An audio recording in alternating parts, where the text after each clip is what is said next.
This is Golf with Jay Delsing. A two-time All-American at UCLA. Competed in nearly 700 PGA Tour events, 7 professional wins to his credit. Over 30 years of professional golf experience. A member of the St. Louis Sports Hall of Fame and the Missouri Sports Hall of Fame. This is Golf with Jay Delsing.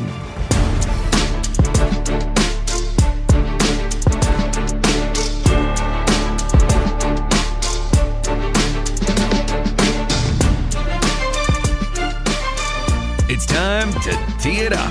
News from the world of golf. We're on the range with Jay and Dan.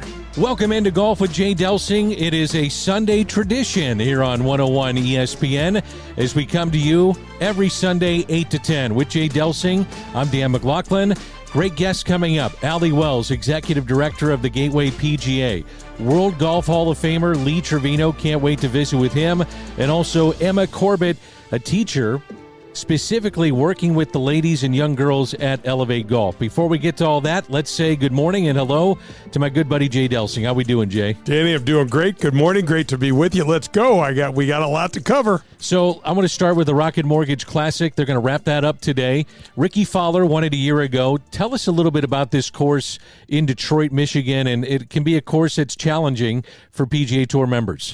Yeah, absolutely. But the biggest thing, Danny, that comes to mind when I think of Detroit Golf Club is that we're playing in the summer months. It's Africa hot, and all of the scores are low because they've got to keep the greens soft and they've got to keep them alive. And, man, when you do that for PGA Tour players, buddy, it's like shooting darts, man. They just zone in and they go deep. I mean, I remember some of those weeks where you get out of your car and all you're thinking about is, I got to make birdies this week, man. Yeah. I got to go low. How about Ricky Fowler? He wins last year. He makes the Ryder Cup team, made a charge at the U.S. Open, had a great chance to win that. How, if you were to say this is his career and sum it up in some kind of way, how would you sum up the career of Ricky Fowler? Well, first of all, he's had a great career. He's a great marketer. Okay, that's where I was going. He's really popular, and remember he came out the shaggy kind of look, the longer hair, orange pants, the kind of the bigger trucker hat sort of deal, the square bill and that sort of thing. And so he's a marketer's dream, good-looking kid, but he's a great kid, human being, okay? He's won 5 times on the PGA Tour, which is he's going to go down as, if he doesn't win anymore, he's going to go down as having a great career. But 2024 has been really, really slow for him. I mean, he had this resurgence. He reconnects with Butch Harmon. He wins the Rocket Mortgage along with all of the great near misses at the U.S. Open and et cetera. In 2024, he's got 0 top 10s. He had a good final round on the Travelers last week and wound up closing with 65, and he said he finally started making putts. But Danny, excuse me, just the greens have been killing him. He's, and you just go through times like that. If your career's long enough, you're going to go through years where you're like, that ball just will not go in the hole. And then you have other times, Danny, where you're like, ooh, I pulled out a little bit, and the left arm just grabs it and throws it in, so it just happens. So you've just really got to steady yourself. Here's the deal, though, and I want you to comment on this because I'd love to hear what you think. He's in his 30s.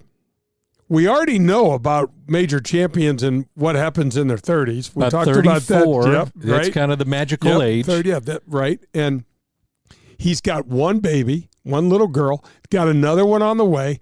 He's got a pocket full of cash. That we know for sure. The motivation's tough, Danny. You get pulls, and you know that. You have 4 children. I have 4 children. We both had robust careers, and we've had downturns. We've had side turns. We've had kicks in the low areas, those sort of things. I think it what will define him is how he responds. And have we heard the last of Ricky Fowler in terms of a champion? How he responds, or if he really wants to. You talk great point. You talk about the marketer that he is and has been, if he just kind of hangs around the tour, he's still going to make a bundle of money. Maybe you get a couple of top tens mixed in. Maybe you win a Players Championship like he did. Right. He has not won a major, but did win the Players Championship. So as long as he's still front and center and relevant, I think he's going to be just fine. And just don't fall off the map, which at one point you thought this may be it for him, and then he had a resurgence a year ago. Yeah, no question. A great call. I love what you said. I mean, and as a golfer, you see it happen all the time where all of a sudden someone's game kind of wavers a little, and sometimes they don't come back. I mean, look at Chip Beck, look at Ian Baker Finch, both guys. Chip Beck led the money list one year, Danny, for Pete's sake. So that's the nature of this game. It gets in your head, it gets in your body, it just goes. And it could go haywire. I mean, it's part of it. And if you want to take weeks off, that's fine. Like Scotty Scheffler not playing this weekend after winning the Travelers last week. But we've seen, like, if you're Tiger Woods, you're the best the world has ever seen. If you're not competing just about every week, it is tough to keep your edge. It is tough to keep your game. No doubt. I mean, look, we're in uncharted territory with Scotty. Right, because he's showing the sort of dominance that the PGA Tour has not seen since Tiger. Now, he's got a long way to even catch Phil, and Phil fell short of what Tiger did. But Scotty is showing these kind of signs. Phil Mickelson never won 6 tournaments in a year. There's only one person in the history of golf that's won 6 tournaments before the month of July, and that's the great Arnold Palmer.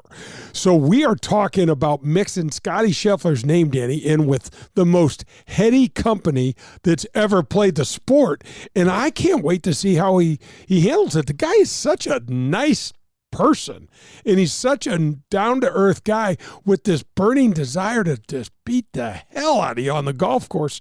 I really can't wait to watch. I hope he would sneak something in before the Open Championship, but I don't think he will now with this baby. Let's just say we're 10 years down the road. Yeah. What does it say about Scotty Scheffler? And I think it's unfair to him, but there's some that are saying, well, he's not competing against Koepka.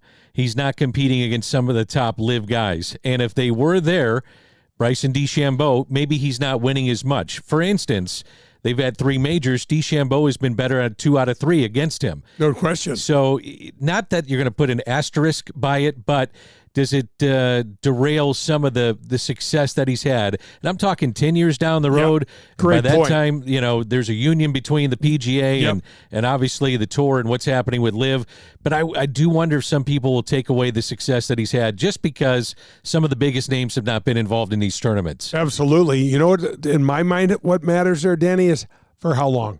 How much longer do we stay apart? If we're able to get back together next year or say 2026, I don't think it means as much. But if it's a 5-7 year, that you're going to rack up. I mean, what happens if Scotty Scheffler, I'm going to say this year is going to be more of an anomaly. Is he going to win more? Why wouldn't he? I mean, let's say he finishes the year with 8 wins. Let's just say wins twice more. Hell, he may win 10. I don't know. But is he going to be able to do that every year? Probably not. But let's just say he knocks off 3 to 4 a year for the next 5 or 6 years, but there's no LIV. Then the conversation becomes, in my mind, much more relevant. It's like, Bryson DeChambeau is coming into his own. He's, a real force to be reckoned with. Brooks Koepka, whenever he can figure out that chip on his shoulder and position it the right way, he knocks off championships. He knocks off big championships. And so it's kind of weird that we're only talking about those 2 players. Danny, one guy kind of goes under the radar over there, and it's this young man, Joaquin Niemann. He's young. He's in his early to mid-20s now. He's from Chile, but this kid can play, and I think he's a future major champion. And I would love to see this reunion sooner than later so we can quit talking about asterisks and things like that. Now, one of the guys he's going to have to beat, who's really good, just turned 22, had to beat him last weekend in a playoff, and I really like him. I think he's got great game. I love seeing him on Netflix on the Full Swing series. I thought he was very open and fun to watch and fun to pull for, and that's Tom Kim. Yeah, well, massive amount of talent, this kid. I look for him to start showing up a little more in major championships. I know that's important to him. I think he's realized played well in the British last year. Yeah, absolutely. Oh no, he's been around. He's been mooking around.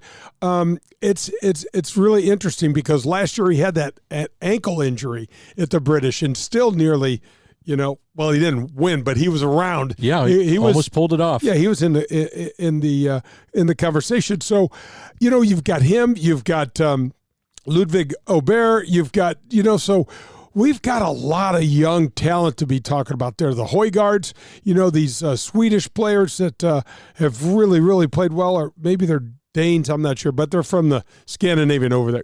On this show, it's over in Europe somewhere, Danny. We're close. Somewhat factual. Exactly. Please don't dive too deeply into what we're saying here. Now, one of the things that happened at the Travelers was on 18. Extinction Rebellion climate change protesters make their way. They throw some kind of paint or substances on 18. I'm assuming you've never seen that. And the remarkable thing, though, for the players, Kim drops a putt to force the playoff, but the concentration you have to have at that point when Scotty's up by a shot, and all of a sudden Kim rolls in a putt, and you've got to go back and play 18 again. Yeah, it was so weird. I love what Chef said. He said, it seemed to us out in the fairway that they cleaned it up really quickly. Now, to you and I watching it, it was bedlam, and it seemed to just be so disruptive. But obviously, those two guys I hate the term in the zone, but they were locked in, man. They were locked in. It was great. It was great theater. I bet you if you asked Tom Kim if he could hit his middle wedge instead of his 60 from 112 or 113 yards. I'm like, don't do that, man. You're downwind. It may not, we've talked about this before. And folks, this happens a lot. You're downwind and you're going to hit a short iron. Oftentimes that wind will take that iron and push the ball down because it doesn't have a chance to get to that apex quickly enough. I said that the wrong way. It gets to the apex quicker and it can get pushed down as opposed to your 7-iron that's going to catch the wind and get up and ride it more. So that happens all the time, and then it goes into a buried lie, and there's the end of the championship. We're going to visit with Lee Trevino in our next segment. He's been kind enough, the World Golf Hall of Famer, to join us coming up on Golf with Jay Delsing, and it leads me into this. 2 were hospitalized, 2 patrons with lightning strikes in the area at the Travelers. When I think lightning in golf, I think Lee Trevino. And Absolutely. I also think of you because you had a situation with that too. Absolutely. In the 1993 U.S. Open at Hazeltine, 7 people were struck by lightning and killed. I was walking down the 10th fairway at Hazeltine and decided, oh my gosh, this is dangerous weather. Danny, we didn't have the advanced weather warning systems and all this stuff that we have now. And I grabbed my caddy and we headed, and my family, and we headed inside. And Danny, within 20 minutes, 7 people were struck on the 11th tee. That's just about where we would have been.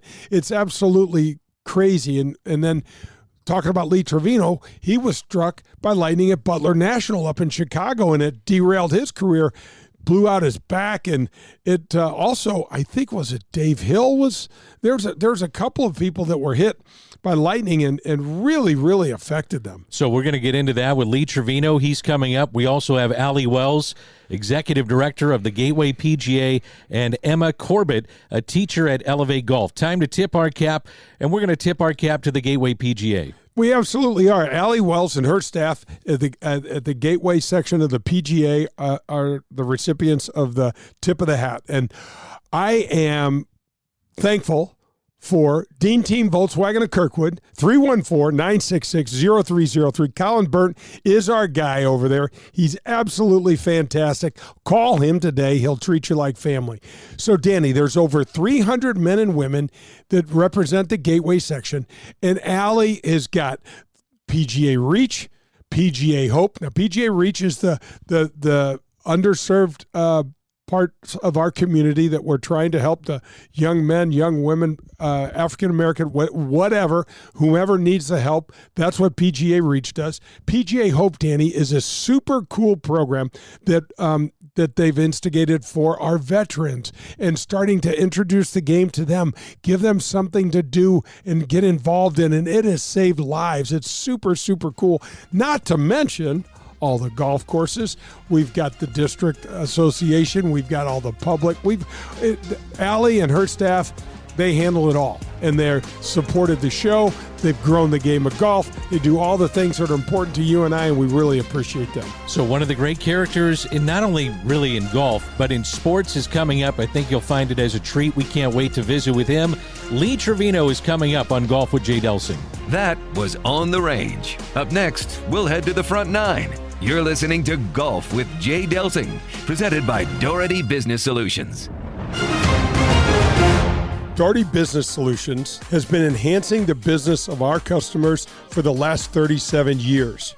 How do we do it? Through our expertise in technology, better use of data and analytics, artificial intelligence, and machine learning. We roll up our sleeves and collaborate. We build applications and effectively communicate with our partner clients to bring their goals and objectives to the finish line. Our award-winning Access Point program is a community game changer.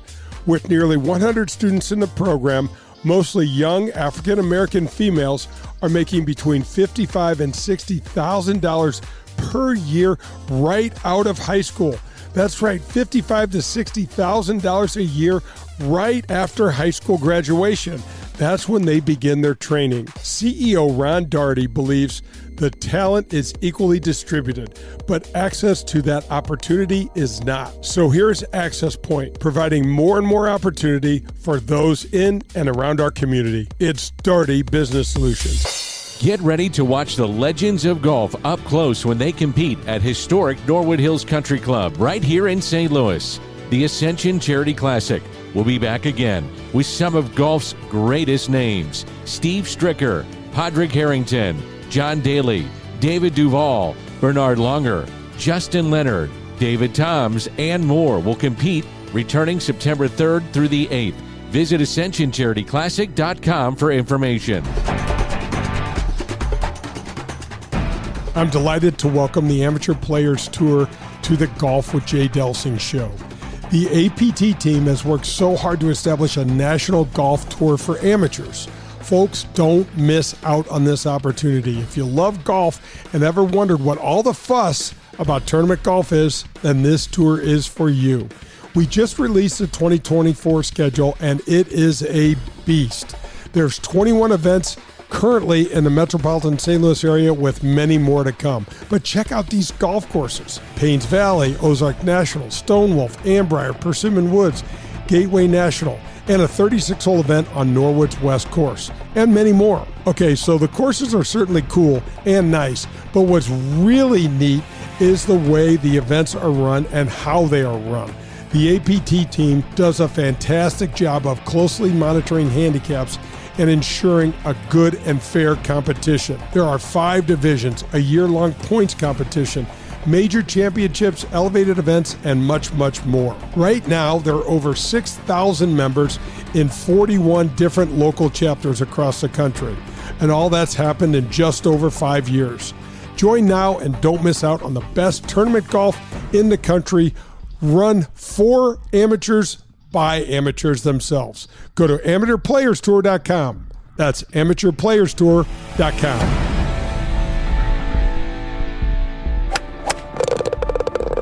Hi, this is Peter Jacobson, and you're listening to Golf with Jay Delsing.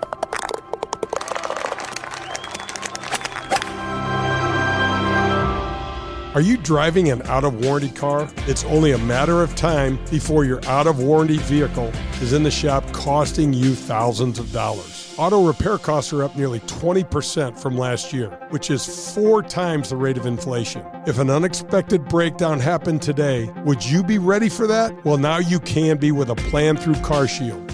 Even if your car is just over 3 years old, it's still prone to expensive costs. Your car is more than just getting you from point A to point B. Traveling by car is a way of life. From picking up your kids to going to a new restaurant, cars are a daily essential. When you enroll in a car protection plan through CarShield, you can look forward to the following: the price will never go up no matter how many claims you file, or no matter how high the mileage on your car increases.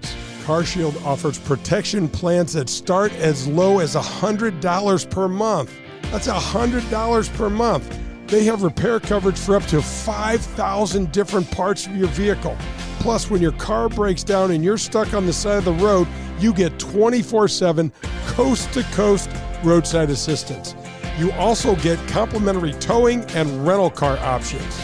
CarShield has my back when my car breaks down, and they can have yours too. Call CarShield today at 800-465-6550 or visit carshield.com.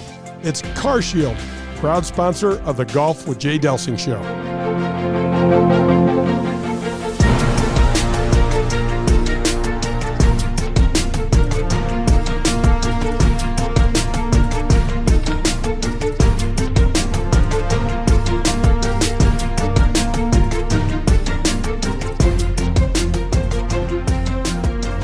Is Golf with Jay Delsing.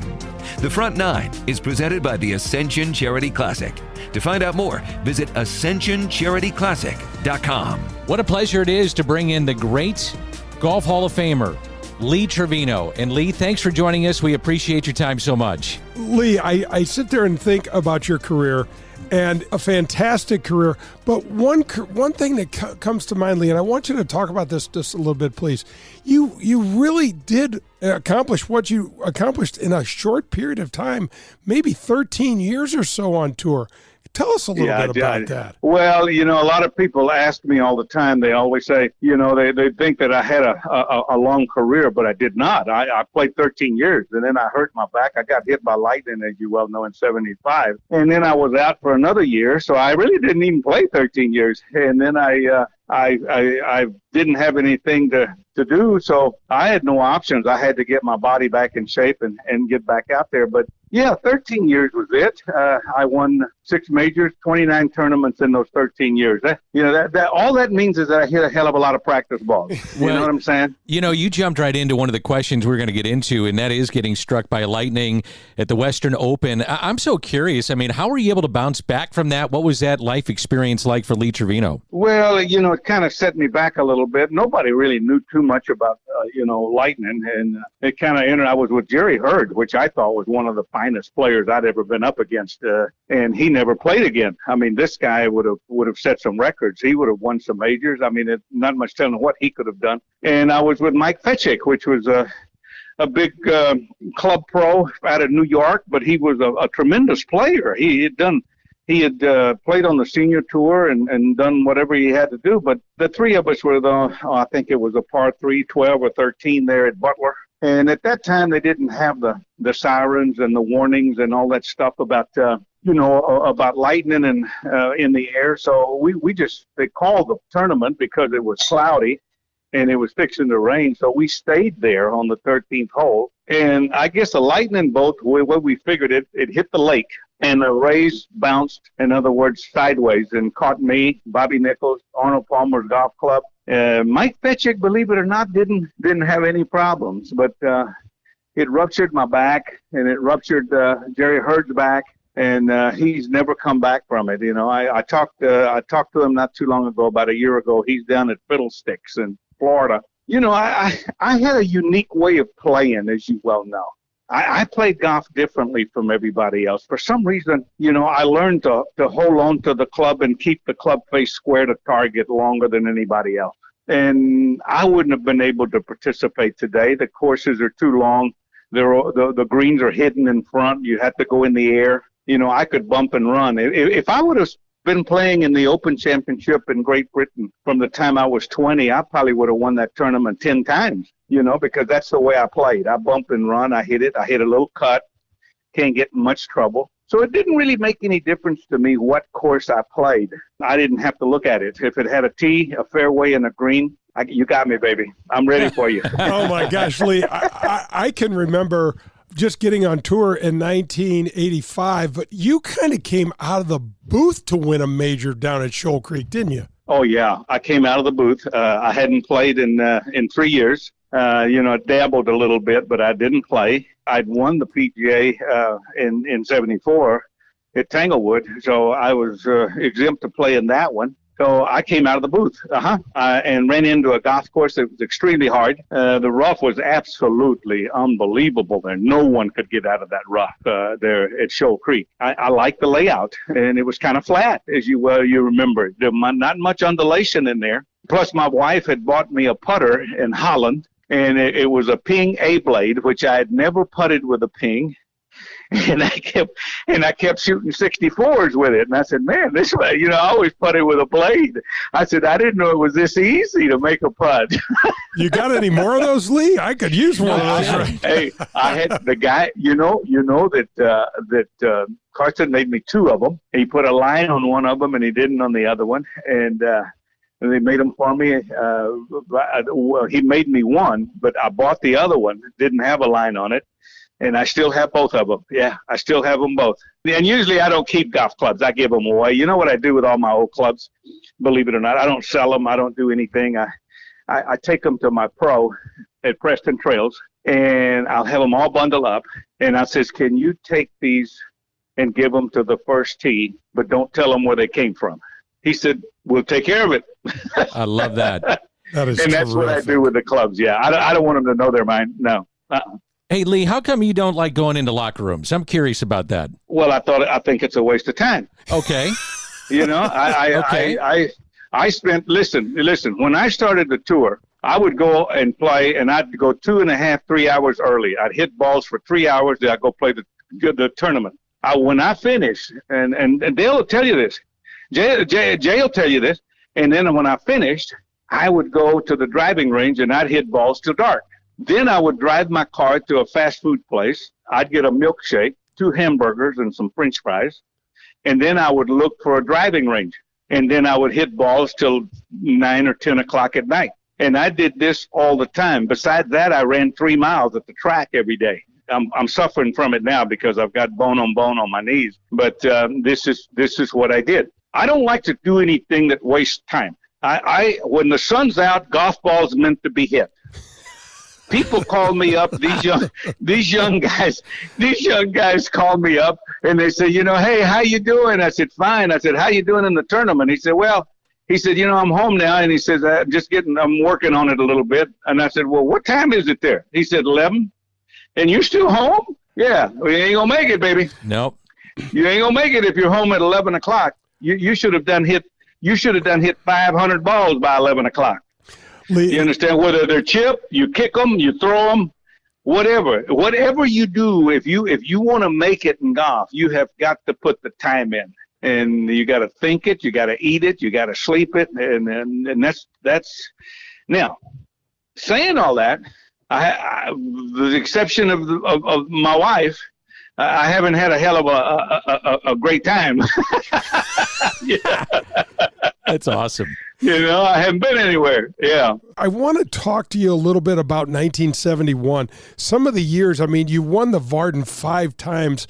And to do that on the PGA Tour, people have no idea how hard it is to do one time. To do 5 times, but then to win what you did in 71, where you won the U.S. Open and beat Nicklaus in a playoff. Then you went and won the Canadian Open, a tournament Jack never won. And then a week later, you had perhaps the greatest 20-day streak of golf in the history of the game. Yeah, I had a great putting streak there. You played this game at a high level, and all of a sudden you grab a putter, you grab a stroke, and then you start making everything. Unfortunately, you can't remember what the hell you're doing, and so you can't do it again next week and the week after. But I for some reason I had a hell of a 3 weeks of ball striking. Not much more than what I generally do, but the 3 golf courses fell right into line. Birkdale I knew about. I had played it before. In 1969 I had played it. I did not know Richelieu, but it wasn't that difficult of a golf course. It was well treed and all that. I like that because I play Royal Oaks here in Dallas, and it's tree lined also. That's Tennyson Park East. That's where I learned to play. Real tree lined, the limbs reach over the fairways. They're not even as wide as they look. And then Marion, I just absolutely fell in love with it. How couldn't you fall in love with it? It wasn't a monstrous golf course. It had a few turns, but it had quite a few dog legs to the right. Marion did. And I like that. I like that in a major championship when you give me a few holes that go to the right. Number 1 went to the right. You remember you had to drive it down the right side. And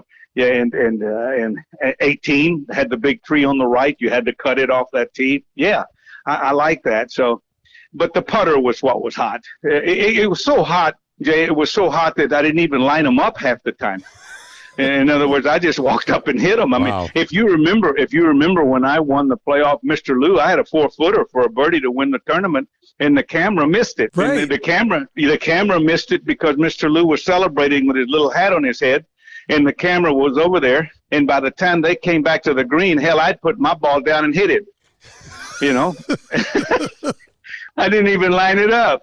I have always wanted to ask you this question because in doing some research and reading an article many, many years ago about your cameo in Happy Gilmore, that you actually kind of didn't like it. Is I've always wanted to ask you, is that true? Well, I've never seen it from. Really? All the way through. But I wasn't used to all the bad language. And I kind of been a protector of bad language around ladies and around kids. And it kind of disturbed me a little bit. Now today, no problem. I could do a movie now. Hell. But those words are used so much now that nobody would laugh. You know what I'm saying? I mean, but back then that was a kind of a different thing. And it kind of bothered me a little bit.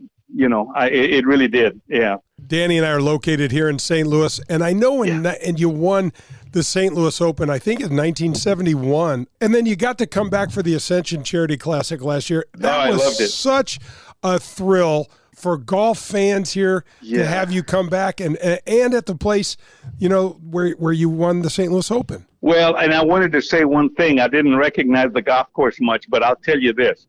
I don't know when they redid the golf course, but my hat's off to the membership and the architect and the people that were behind it because they did a hell of a job. It is wonderful. I really enjoyed coming back and playing. The clubhouse is immaculate, and it was the members are lucky to have it. I'm telling you that right now. Yeah. Absolutely. What is it like being Lee Trevino? Because when people talk about great characters in sports, you're one of the great characters, not only in golf, but you're legendary in across all walks of life. So when you're walking down the street, you're in an airport, whatever the case may be, what is it like being Lee Trevino? Well, the first thing that you do when you leave the house is you say to yourself, be nice. Be nice and say hello to everybody because people are going to come and get you. And you can have a fork almost up to your mouth, and a guy will grab your elbow and says, "How you doing? Nice to see you." Because I'm approachable. They wouldn't have done that to Hogan because Hogan would have hit him with a wedge. You know what I'm saying? But they know that I'm approachable. I expect it. My wife told me once, she says, when you quit doing it, you might as well stay home. I said, you're right. When they quit doing it, I said, you're exactly right. And I told her, I said, I tell this story. I said, something? I said, the pandemic was the greatest thing that ever happened to me. And they said, why? I said, I put a hat on without a logo. I put a mask on. And I put sunglasses on, and I could go anywhere I wanted to go without anybody bothering me. And I told him, I said, I went to the grocery store, and I'm walking around the grocery store, and a guy comes up behind me, and he said, I know who you are. He said, I recognize you. He said, I know who you are. He said, I heard you talking. And I said, oh, Lord, how are you, sir? He said, fine. He said, listen, I need a golf lesson. I said, a golf lesson? I said, yes. This is the truth. And I said, you would need a golf lesson, huh? I said, yeah. Why would you want a golf lesson from me? I said, listen, I'm half blind. I can't hear very well. I'm 82 years old. I've got the yips. I'm hitting the ball. I said, and I'm hitting the ball so short that you can hear it land. And I said, if you tested my swing speed, you couldn't get a ticket in a school zone. I said, so when do you want to start this lesson? This is what I told him. Yeah. So what was his reaction when you said all that? He laughed. Yeah. He laughed. I said, no, I appreciate it. Thank you very much. He said, okay. Hey, isn't that crazy? That is awesome. Lee, take us back a little bit to the some of the hurdles of playing the tour as a Mexican American. As you know, Tiger gets a lot of credit for blowing the game up like he did, but man, the Curtis Siffers, the Charlie, these guys, the Lee Elders, the Lee Trevinos, you guys back in the day, man, I can only imagine what it was like, and it couldn't have been easy. No, you know what? We didn't have. I never had any problem whatsoever. I was never discriminated on. The problem that I had mostly was with the media trying to get me to say something, because at the time the PGA had just done away with the with that article in 1963, the Caucasian article about playing. But I never had that problem, Jay. Not at all. You know what, Lee? We're going to wrap it up with this. What are you most proud of as you reflect back on your career? Oh, my God.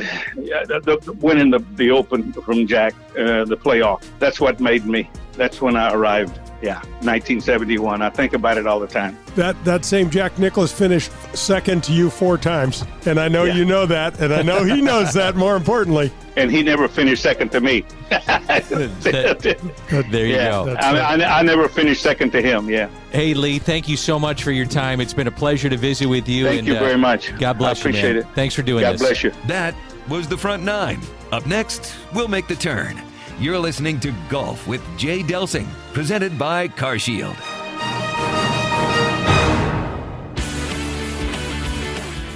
If you're in the market for a new or used vehicle, any make or model, then you need to visit the Dean Team Volkswagen of Kirkwood. They are the official vehicle provider of the Golf with Jay Delsing show. My daughter and I both drive vehicles supplied by Colin and the Dean Team Volkswagen of Kirkwood, and it's because we know we can trust them. They made the car buying experience painless and easy, and their customer service is second to none. Every single step of the car buying experience was taken care of for us. You can reach Colin at 314-966-0303, and he will answer all of your questions and put your mind at ease. The Dean Team Volkswagen of Kirkwood has new or pre-owned vehicles to be purchased or leased, whichever you prefer. Once you visit the Dean Team Volkswagen on Manchester in Kirkwood, you'll be a customer for life because they will treat you like family. The Dean Team Volkswagen of Kirkwood, the official vehicle provider of the Golf with Jay Delsing show. For the best in Italian cuisine in St. Louis, look no further than Paul Manno's, located in Chesterfield. It's traditional Italian cooking, and their best ingredient, it's their tradition. It's cooking like Paul's grandmother used to make, and like his mother still prepares today. There are no corners cut at Paul Manno's. From greeting you at the door to the pasta you'll share with your family, Paul Manno's is committed to bringing you their very best anytime you share a meal at their place. It's Paul Manno's, located in Chesterfield. I am proud to welcome the Gateway section of the PGA back to my show. Whether you're pulling into your favorite driving range, public golf course, or country club, there is an excellent chance that the staff there is part of the over 300 men and women PGA professionals at over 100 facilities that make up our Gateway section. I grew up watching so many of these fine men and women getting to the golf course at dawn, leaving at dusk, spending their entire day running events, giving lessons, and growing this great game. PGA Reach, Drive, Chip, and Putt, PGA Hope, and the fantastic PGA Junior League are a few of the examples of the programs run by these same PGA professionals. Go to gatewaypga.org to learn more, or to find your next PGA professional for your next lesson, go to pga.com. The Gateway PGA, growing the game we love. Hi, I'm Adam Betts, PGA professional and owner at Family Golf and Learning Center. We welcome golfers of all ages and abilities, from the junior golfer to the experienced players. From our indoor TrackMan simulators, large short game area, grass tees, and driving range bays, to our golf instruction, leagues, clinics, and camps, we connect you with every resource to reach your golfing goals. We look forward to helping you improve your golf game at Family Golf and Learning Center, where we make St. Louis better at golf. Visit us at familygolfonline.com. That's familygolfonline.com. Recently, my nephew called me and said his basement had flooded and all the hardwood, carpet, and flooring had to be replaced. I told him I have the perfect place for you to go. At Jerseyville Flooring and Furniture, this second-generation family-owned business treats everyone just like their family. Jared Capps is continuing his mom and dad's 50-year business tradition where honesty transparency, and service carry the day. My nephew loved the luxury vinyl product. Jerseyville Flooring and Furniture has the largest selection in the area. Whether you prefer Mohawk and the wide variety of their product lines, I love the Rev Wood product, by the way, or Karastan or Pergo Elements line, Jerseyville Flooring and Furniture will literally have you covered. You have pets? Let Jared tell you about the many sustainable flooring and carpet options that are pet-friendly but also easily maintained to keep your floors looking great every day. And don't forget about their huge selection of Lazy Boy recliners. They are awesome and one of the biggest selections in the Midwest. Call them today at 618-936-0536 and get your free estimate or set up a consultation with one of their experts. You can also go to jerseyvillecarpetandfurniture.net. Proud sponsor of Golf with Jay Delsing.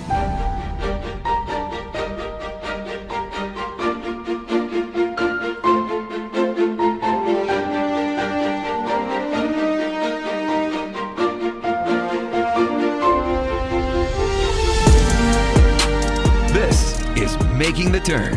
Making the Turn is presented by Family Golf and Learning Center. For the kids and adults who love the game of golf, look no further than Family Golf and Learning Center. Now let's get back to Jay and Dan. Golf with Jay Delsing rolls on here on 101 ESPN. That's Jay Delsing. I'm Dan McLaughlin coming to you from the CarShield Studios, as always presented by Daugherty Business Solutions. A reminder that we have Allie Wells coming up, the executive director of the Gateway section of the PGA, as well as Emma Corbett. She'll be in studio, teacher at Elv8 Golf. But my man, we had instant offense with the great Lee Trevino. That was fun. Danny, I got to play with him, and he is such a character. He's like... I think I may have mentioned this, but I think he was playing one time with Mike Hill, and Mike said to him on the first tee, "Hey, Lee, I don't feel like talking today." And Mike said, and Lee said, "Good, because all you got to do is listen." I think it relaxes him, and he would just chirp the whole time we played. It was a great get to get him on the show. How well do you know him? You know, I'd love to say that he remembers me. I just don't know. Oh, he remembers you for sure. When I saw him at Norwood, he gave me a big hug, but he's just that kind of people guy, man, Danny, that guy could hit the ball so straight. He had a little bitty fade, but he just never hit it offline. And he used to have the biggest character was his caddy was named Herman Mitchell. And if Mitch weighed 1 pound, he weighed maybe 350. And he had as many one-liners as Lee. So when you were watching them play in a Pro-Am, there would be this banter going on, and Mitch would be talking about one thing, and Lee would say, "Man, Herman, you don't know what you're talking about." And Mitch would say, "Oh, yes, I do, and I watched you do," And he goes, "I did not do that." So it was just a character. And I got to tell you, back in the day, that sort of part of the PGA Tour, it was fun, Danny. Yeah. It was fun. Well, you guys were a traveling party. It was. We were kind of like a circus. It was almost like a family circus. And, nobody was making the big money. And so, you'd go out to not some sort of, some sort of non-fancy, like an Olive Garden type place. That's extremely average food. And you'd see 4 or 5 tour players eating there. You ain't seeing that these days, man. No. That is not happening. So you're telling me you didn't have a team of nutritionists? Yeah, my yoga instructor was taking the week off, and so took 30 years off for you. And no kidding. Look at me. And the pilot, I haven't met my pilot yet. I'm still waiting for that. So it's just a different era, a different time, but I got to tell you, characters. And it was so much easier to be a character back then because there wasn't someone hiding in the bushes with their cell phone, either recording you or taking a picture of something that you may have thought was off color or, telling a story. I don't know, but it was just different then. It was just a different sort of generation. And man, but Lee Trevino, Danny, he won 29 times on the regular tour and 29 times on the Champions Tour. And part of it, the wins on the regular tour were he came out of the broadcast booth and won the PGA Championship, I think. and just remarkable stuff. So you mentioned the Champions Tour. You also mentioned Norwood. Yep. You've been out there playing a little bit. Looks to be in great shape. It's wonderful. It's absolutely wonderful. Our superintendent, Mike Knoll, does a spectacular job. And, it's really good. We ran into the club president the other day, Stan Thompson. Gosh, I don't know why the heck I was having such a hard time remember Stan. I see him all the time, and we were just talking about just the club and getting ready for the Ascension Charity Classic and how excited the members are, And I think Norwood added a bunch of members this year, Danny. So the club is really getting healthier, and it's a great place to play. And the golf experience, just from a golf standpoint, I put it up against any club anywhere. I mean, it's in great shape, and there's no tee time, so you know when to come out and get to hit some balls and play. Reminder that Allie Wells is coming up, as well as Emma Corbett from Elv8 Golf. We always go through news and notes, and we'll have at the end of the show a tip segment and a mailbag segment. I want to ask you about this. Someone you're very close with, he's been on the show, that's Seth Waugh. He steps down as CEO of PGA of America. Did this surprise you, or what are your thoughts? A little bit. Seth is he's a excuse me, he's a remarkable guy, and he was a huge get for the PGA of America to get him as their CEO. The only thing I was concerned about, because Seth is also a private guy, is that there was some sort of health issue. I checked that out. It is not health related. Seth did what he wanted to do, and he's turning over a better organization now than when he started, and he's probably going to go on to do other things. And hopefully, Danny, he stays in golf. And I'm hoping he's going to go straight down to the PGA Tour and do something for us in Jacksonville. This guy is a mover, shaker. He's a visionary. He's a leader. He's smart as hell. He's not over there,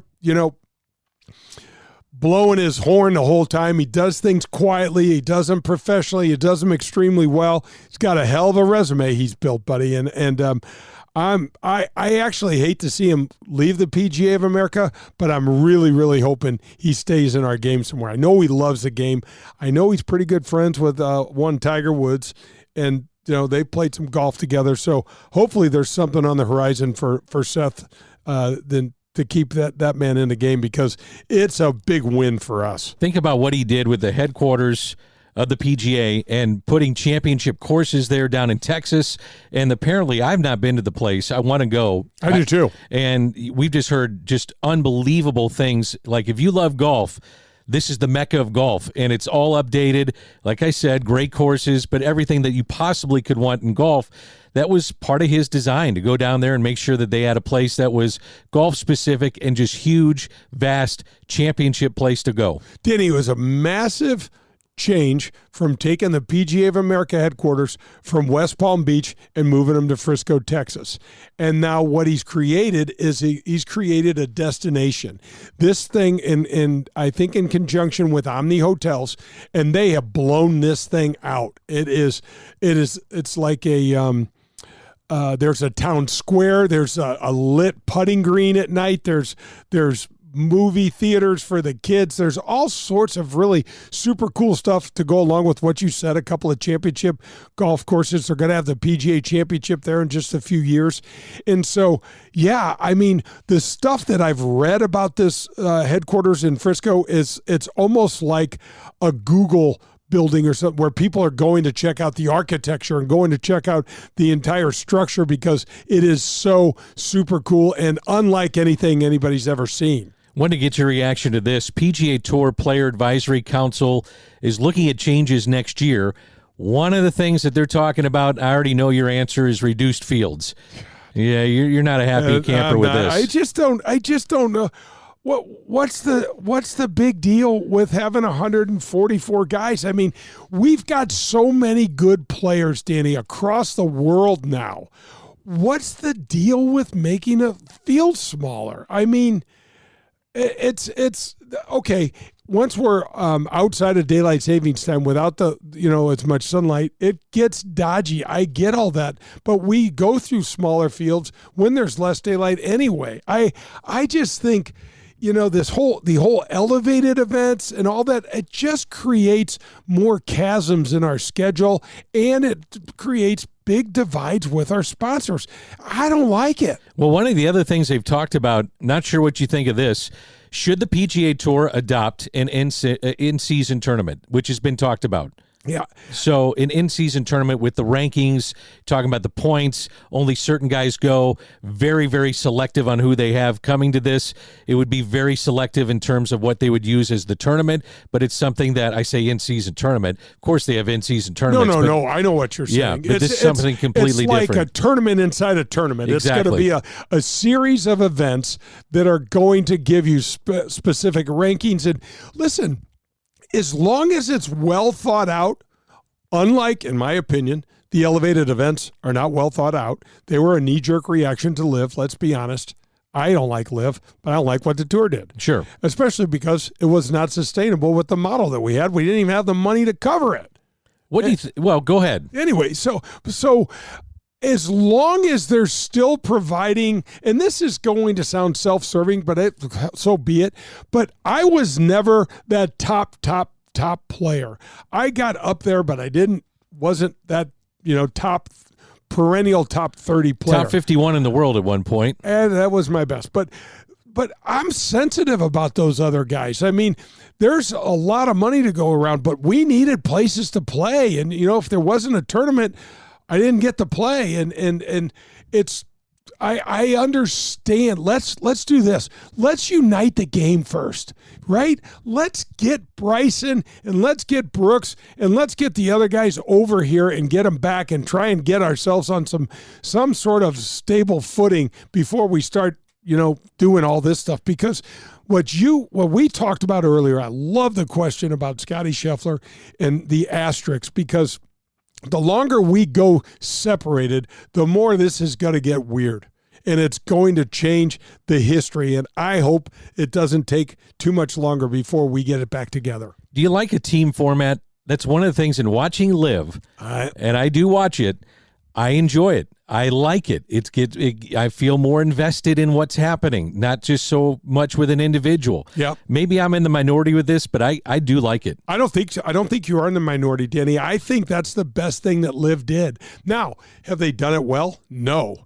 But conceptually, I do like it. I think it's got a real chance, but it needs to be marketed. It needs to be developed. They haven't done any of it. I mean, what are they giving John Rahm ownership of? No clue. Nothing. I've thought about that too. Yeah. Okay, you have the name. You're the guy that owns it, but what does that mean financially for you? What does it mean moving forward in his own personal career? I'm not so sure. Well, what are you getting? Well, Bryson wore his team hat during the U.S. Open. I know. I think that's a requirement for the LIV guys. I think it is too. Because Cameron Smith did the same, and I think there's a lot of potential there. You've got this Tiger Woods. This league, the sim league that he's going to come out with Rory and that's going to be a team concept. I think there's room for that, Danny. I don't mind all of it, changing this stuff around, but what are we doing with the LIV players and how are we going to, we need to get the best players back playing together. And if that's not the case, then it needs to be said, and we need to understand what that means. What do you think of the idea of having majors on the Korn Ferry Tour? That's something that's been talked about too. So to elevate their events even more so, but having some majors that would be included on the Korn Ferry. There's absolutely room for that. I'm not exactly sure the purpose. It makes it more interesting, makes it maybe a little more exciting. That's the only thing I can think of. Raise the purses, but we're still, it's still the developmental tour that gets you, maybe if you win two of the majors, you go right on to the regular PGA Tour, maybe something like that. I say this all the time, Danny, and this is what irritates me about the smaller fields. We've got future Hall of Famers playing on the Korn Ferry Tour right now. And they haven't made their way onto the PGA Tour. They haven't been able to quite figure it out yet, but they will, and they're coming. But you're going to make these things smaller and smaller. I mean, you got to give some guys opportunities. You need to be able to figure it out and play professionally for a few years to figure out how to do it. And maybe it's Maybe they're going to take the Corn Ferry Tour, Danny, and make that more substantial and then make some changes to the PGA Tour. I'll sign off on that. But you've got to be able to make a living somewhere, right? You can't play on the Corn Ferry Tour and not make a living. If the purses are gone up, and that's great, but then keep raising those purses and then make some changes to the PGA Tour, and then I'll sign off on that. We have one of our favorites coming up. She'll be on the phone. That's Allie Wells, the executive director of the Gateway section of the PGA. Always love catching up with Allie. Absolutely. And Danny, I can't wait to talk to her about I think we're still, you and I talk about this all the time off air, but the PGA Championship, at Belle Reef Country Club was such a smash hit for golf and for St. Louis. There's so much that's kind of been created because of that. And you and I had a blast over there, and it was awesome to watch Tiger do his thing. And to this day, people still think Tiger won that. And, he didn't. Brooks Koepka did, but it was so awesome to have Tiger playing here and playing so well and doing what he did. The other guest that we have coming up, she'll be in studio following Allie Wells. That's Emma Corbett, a teacher at Elv8 Golf. So we're going to get into, if you're female out there and listening to the show, the importance of going to get a lesson, but being comfortable when you go get that lesson and developing your game. Absolutely, Danny. And not only a teacher, she's a coach, so she's going to teach her parts of the game, but she's also going to, when I think of a coach, I think of someone that's just kind of a little more intimate and helping me with a little more of the finer parts of the game. And what's really important, if you're a female and you're the slightest bit reticent about trying to get into the game, we got to get you over that. And Emma's a perfect person to help you there. And she's just friendly as hell, got a beautiful smile. She's 26 years old and played all sorts of different sports. I know she played a lot of soccer, and now we've got her playing golf, which is just a great thing for us. So we just got to get more women playing the game. It just has to happen. Emma Corbett coming up later in the show. Up next, it's Allie Wells, executive director of the Gateway section of the PGA. This is Golf with Jay Delsing. Making the Turn was brought to you by Pro-Am Golf. See what Pro-Am Golf can do for you. Up next, we head to the back nine. You're listening to Golf with Jay Delsing.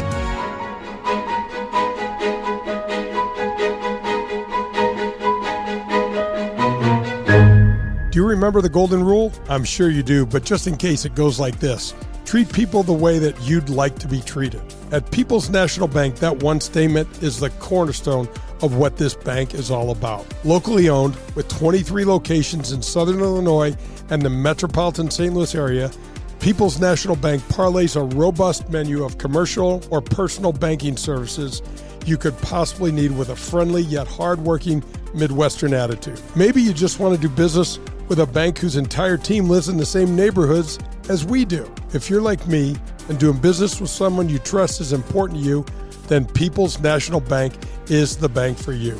Jason Rantham, local president, is here for you to call, and he'll answer any questions you may have. His personal cell is 314-974-2243. You can also find us online at peoplesnationalbank.com. People's National Bank is here for all of your banking needs. This is Paul Lazinger, and you're listening to Golf with Jay Delsing. So you've been hearing me talk about one of our community's greatest contributors and most philanthropically inclined companies. Yes, of course, I'm talking about Marcone. They're the largest distributor of General Electric appliance parts in North America. Did you know that Marcone is also the largest and most trusted supplier of commercial and residential appliance parts, HVAC, plumbing, commercial kitchens, and pools and spas? All of that's in North America as well. That's right, Marcone does all that. Marcone is committed to supporting our first responders, all the branches of service in our military, our police and firefighters, and many more. From the viewing deck at the Ascension Charity Classic, founded in honor of our military heroes, to their commitment to Wreaths Across America program, Marcone is here for you and your family as well as your community. That's Marcone, the official sponsor of the Golf with Jay Delsing show. Hi, this is Adam Betts from Family Golf and Learning Center. At FGLC here in Kirkwood, we feature a double-decker driving range, 2 large grass tees with Tahoma Bermuda grass. You want to work on your short game? We have a short game area too, which features a 20,000 square foot green, 3 bunkers, and Zoysia surrounds. Also at Family Golf and Learning Center, don't forget about our 9-hole par 3 course, the indoor TrackMan simulators, and our performance center. If you're looking for the best golf instruction, regardless of skill, we can help. Find out more at FamilyGolfOnline.com. That's FamilyGolfOnline.com. Family Golf and Learning Center. We make St. Louis better at golf. Are you tired of watching your golf scores go up every year? Despite new equipment and even a couple lessons, you still fight that slice or your inability to get that ball up and down out of the bunker? Well, get ready to experience better golf with Elv8 Golf. At Elv8 Golf, we're changing the way golfers practice with our innovative and data-driven approach to learning and, most importantly, improving. We have an array of membership options where you can find the perfect fit for your golf, your lifestyle, and your budget. Whether you start in our full-service gym, the short game area that has real sand bunker, or one of our 7 TrackMan simulator bays, the team at Elv8 Golf will do a complete assessment of you and your game, which is crucial because if you don't know where you're starting from, it's nearly impossible to attain a goal or a new level. Call us today at 636-265-0557 or visit us at elv8golf.com. That's ELV8golf.com. Contact us today and get ready to play better golf.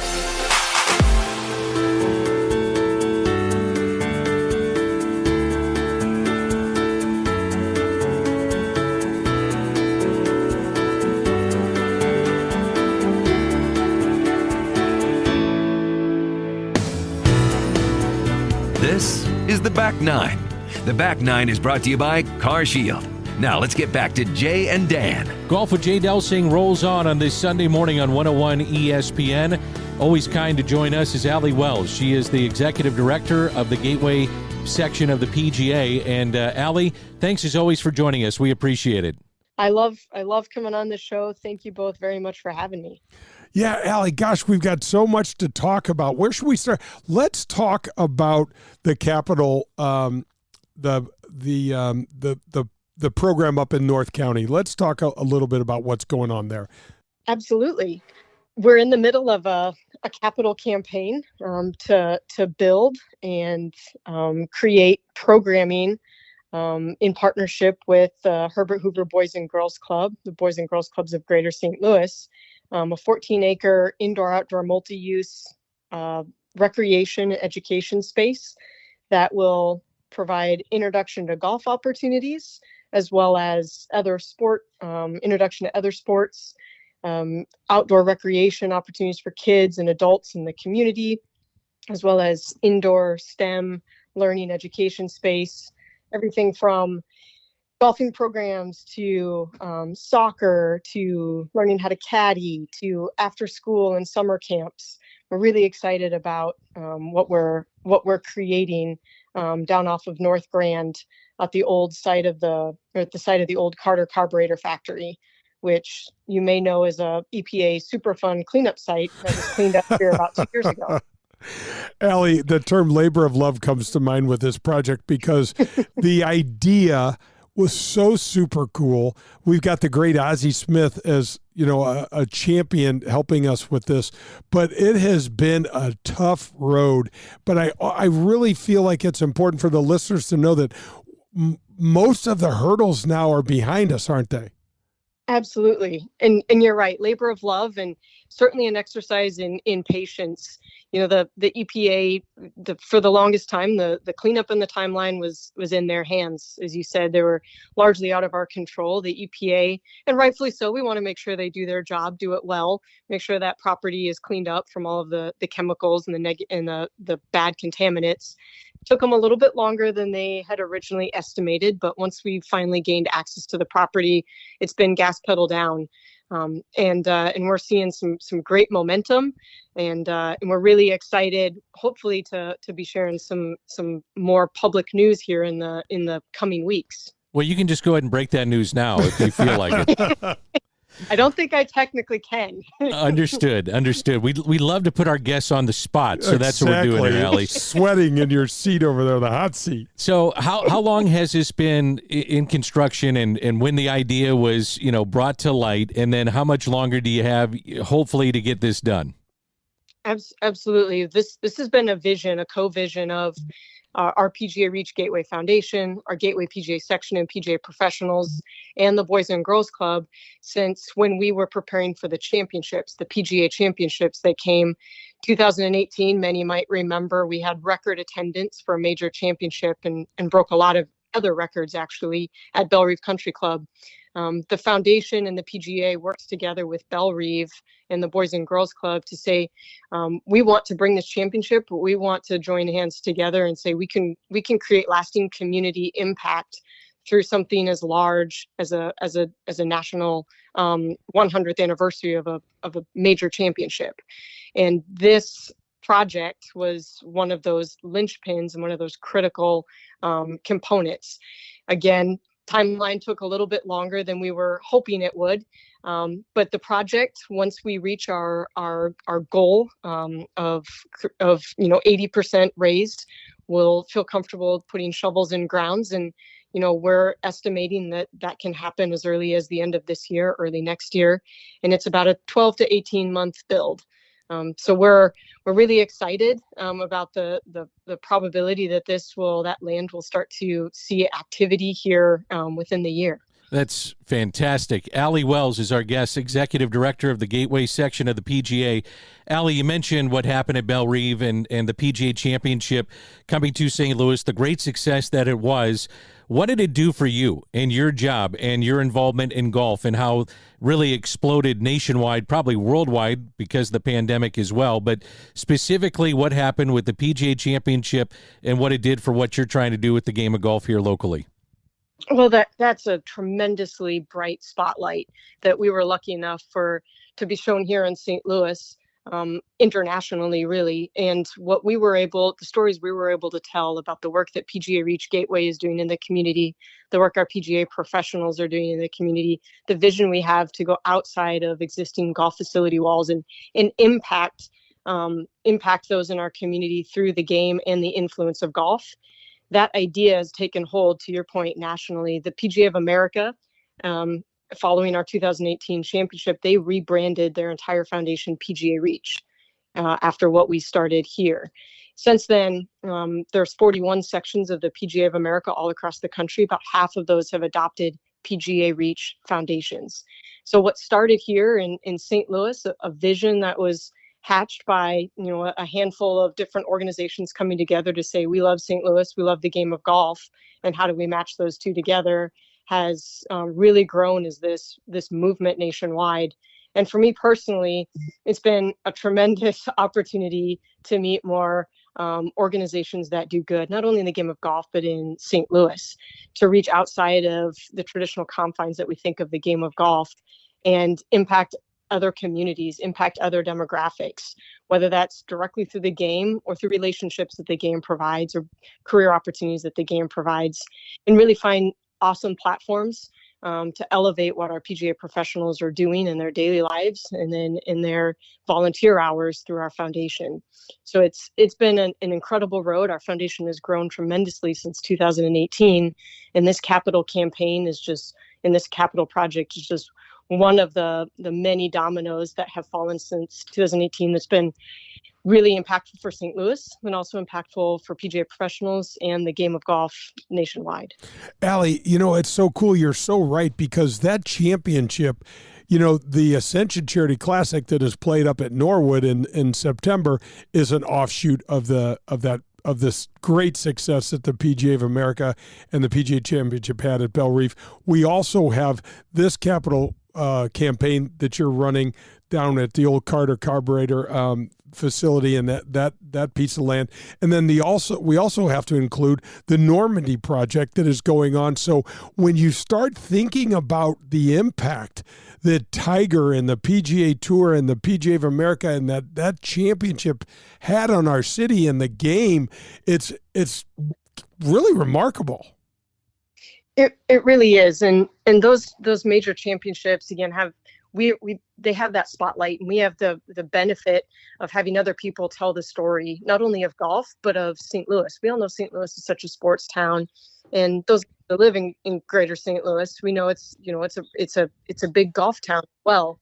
But being able to kind of prove that to outside entities and say, look, this medium metropolitan market, we punch above our weight, to quote what Nick Ragone at the Ascension Charity Classic used to say, and we prove that time and time again. And between the philanthropic community, between the sports loving community of that we have here in St. Louis, and the desire to mix those two together and give back philanthropically, you mix a pretty cool batter with that, and you're able to show transformative impact in our communities led by the game of golf. Allie, what's a normal day like in the summers right now? You guys have to be as busy as any sports entity in town.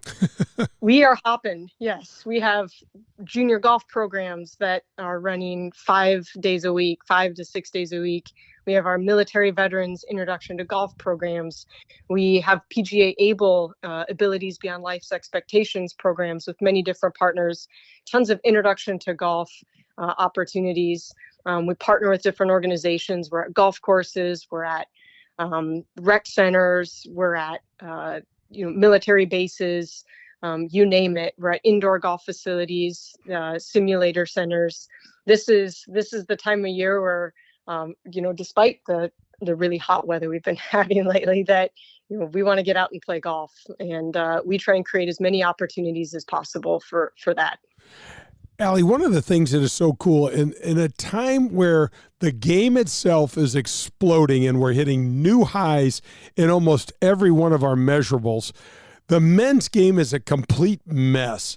And one of the things that I think is super cool is how the PGA of America has really been almost taken a leadership role in staying the course, doing what you do well, adding some new things like PGA Junior League. It's been a home run for bringing kids into the game in a fun way, and both, young boys, young girls, and the PGA of America, in my estimation, has really been a leader when it kind of seems like the ship is a little rudderless right now.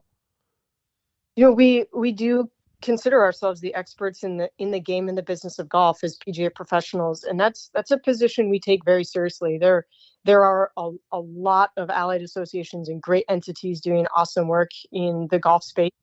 We, as the PGA professionals, the caretakers of the game at the boots on the ground level, we take our role seriously of fostering that next generation. And to your point, kind of keeping our head down and nose to the grindstone, and saying, what can we do on a day-to-day basis, an hour-to-hour basis, a customer-to-customer basis, to make that golf experience for whoever it is that walks in through that door of that public or private or resort facility, to make their experience awesome, to make it memorable. What can we do to make them a little bit better golfer each day so they continue to come back and enjoy the game? And that's, like, to your point, through programs like PGA Junior League, Drive, Chip, and Putt, which is an allied association initiative with the USGA and the Masters Foundation. We have programs like PGA Hope for veterans, and we have initiatives that give PGA professionals at golf facilities kind of tools for their tool belt, so to speak, about how can they help improve their operation, how can they help track key metrics better, how can they relook at their facility and their player engagement opportunities to run the gamut and make sure there's something for everyone that might walk through their door. So we're always trying to build the next block as PGA professionals in the PGA of America, trying to stay true to who we are and what we do best. And we love this game. And we're the experts in the game and the business, and we take that seriously. What is the most rewarding part of your job? I mean, I'm hearing you run the gamut with veterans to children, underprivileged kids, all kinds of people that love the game of golf, and you're supplying that for them. What's the most rewarding part of your job? For me personally, I'm a PGA professional. I'm not a traditional PGA professional. I'm not at a golf course. I'm at an office building. I'm on the association management side, and that's where my skills lie. And it's rewarding for me to work, to use my skills, to work as hard as I can behind the scenes, but to support in whatever way I can our 350 PGA professionals and in their work that they do in the community. Because this is not just a Gateway section staff thing. This is not just on volunteers. These are not just on one or two PGA professionals. But when we all come together and work together and united as a team, our impact is tremendous. And it's rewarding for me to be able to give 100% of, to my job and to my responsibilities. And if I do my job well, I'm hopefully setting up our PGA professionals and preparing our PGA professionals well for them to do what they do best. And that's really rewarding for me. Absolutely, Allie. And you guys do such a great job. And you guys are kind of like our home base here and keep everybody, they've got a place to go. They've got answers when they need questions answered. How can our listeners get involved in this capital campaign, Allie? Tell us a little bit about how or where to contact you. Absolutely. We would love any support that anyone would like to give. We schedule tours all the time. If anyone would like to go down to the property and see what it looks like now, and we can share the vision. But we also have opportunities for donations as well, as we're still marching towards that goal of $13 million to build this facility.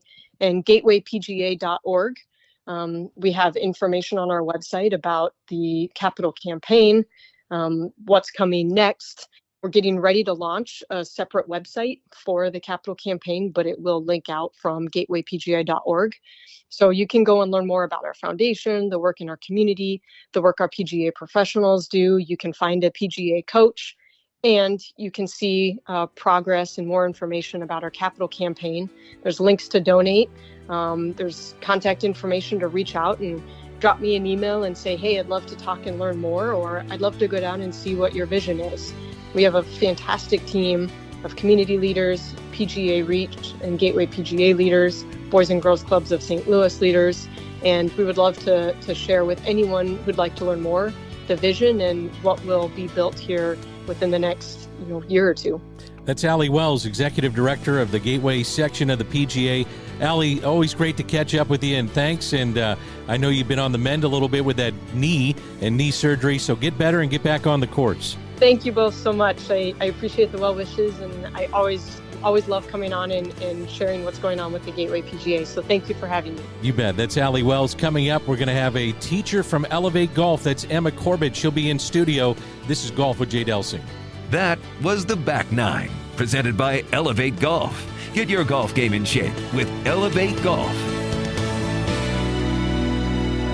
Hey, Jay Delsing here, and I know I speak for all of we golfers. We're always looking to try to improve our game. For me, that means I go to one place, and that one place is Pro-Am Golf in Brentwood. Tom DeGrand opened his family business in 1975 with a goal of providing St. Louis with the finest in golf equipment, instruction, and technology. Whether you need a new rangefinder, your first set of clubs, or anything else you can think of, Pro-Am Golf has just what you're looking for.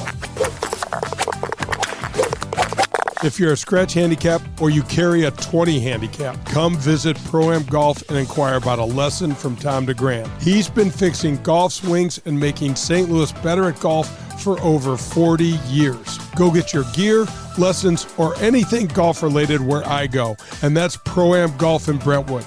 You can also visit them online at Pro-Am Golf USA. That's ProAmGolfUSA.com. It's Pro-Am Golf, proud sponsor of the Golf with Jay Delsing show. Hi, this is Adam Betts from Family Golf and Learning Center. You're listening to Golf with Jay Delsing. A professional golfer, as you watch on TV every Sunday afternoon, never ventures onto the course without his trusted caddy. This was true for me for my entire career. I want you to think of Powers Insurance as your insurance caddy that you never had. Just as my golf caddy helped me to assess risk on the golf course, Powers Insurance can do the same for you in your busy and complicated life. Tim Davis, COO at Powers Insurance, did exactly that for me and saved me over 50% on one of my coverages. A good insurance risk advisor can help you know when to take a chance or when it may be smarter to take a little more club. Give the folks at Powers Insurance a call and get a caddy for all of your insurance needs. Call them at 314-725-1414. That's 314-725-1414. That's Powers Insurance. You're listening to Golf with Jay Delsing. Brought to you by Car Shield and Doherty Business Solutions.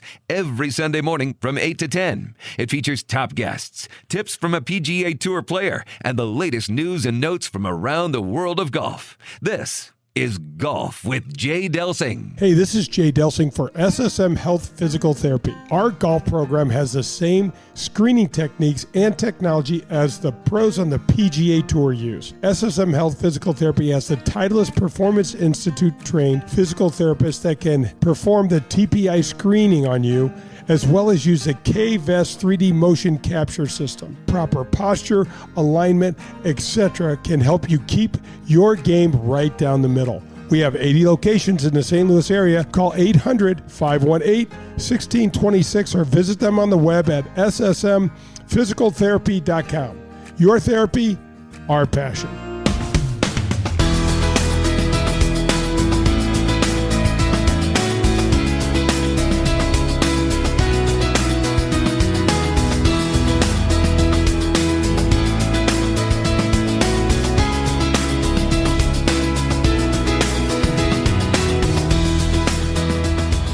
Listening to Golf with Jay Delsing. Have a question for Jay? Log on to jdelsinggolf.com.